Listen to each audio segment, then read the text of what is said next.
naomba nitoe nasaha yangu kwa viongozi.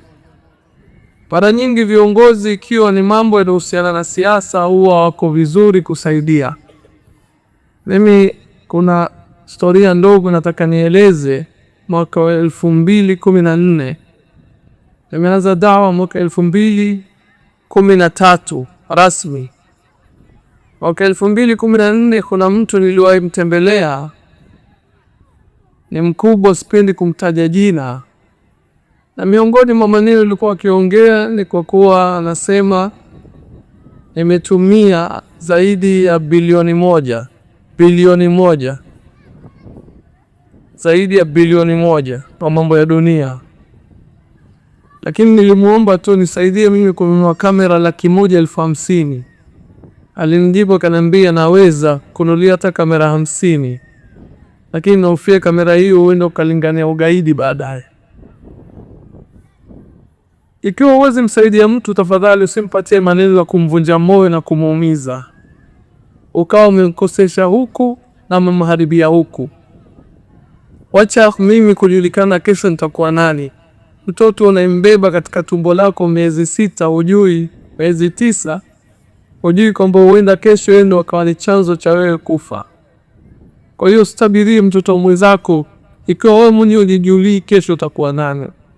Sasa mimi natoa saa kwa viongozi, tafadhalini kuweni viongozi na musaidie waliowapigia kura, na pia muwasaidie wale ambao kwamba hawajapigia kura, maadamu nyinyi ni viongozi wao. Msiangalie hao maadamu hawajatupigia tu wasaidie.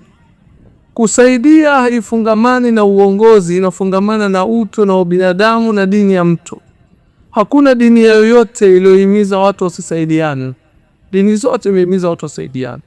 Na ni vizuri yule aliyokuona ufai uwe wewe ndo chanzo cha mafanikio yake.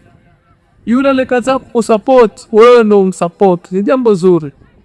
Sasa viongozi wetu mara nyingi, ikiwa ni mambo ya dini, huwa 100% lazima wawe na sababu ya kukosekana. Lakini ikiwa ni mambo ya siasa, wataacha shughuli kwa sababu ya shughuli. Na masikitiko makubwa ni viongozi wa Kiislamu. Wale ambao kwamba si Waislamu kwa dini zao watajipinga kusupport. Lakini wale ambao kwamba ni Waislamu kwa dini yao, mara nyingi wanaacha kusupport, wanaofia usije kwamba ni magaidi. Ugaidi hauhusiani na dini, ugaidi unahusiana na mtu. Na hakuna dini iliyopiga vita ugaidi kushinda dini ya Kiislamu.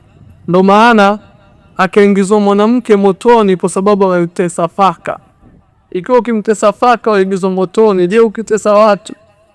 Na mwingine ameingizwa peponi kwa sababu amemhudumia umbwa, mnyama najisi. Kwani dini ya hali hii ndio dini ya kigaidi ama piga vita ugaidi? MBTV, dira ya maisha yako.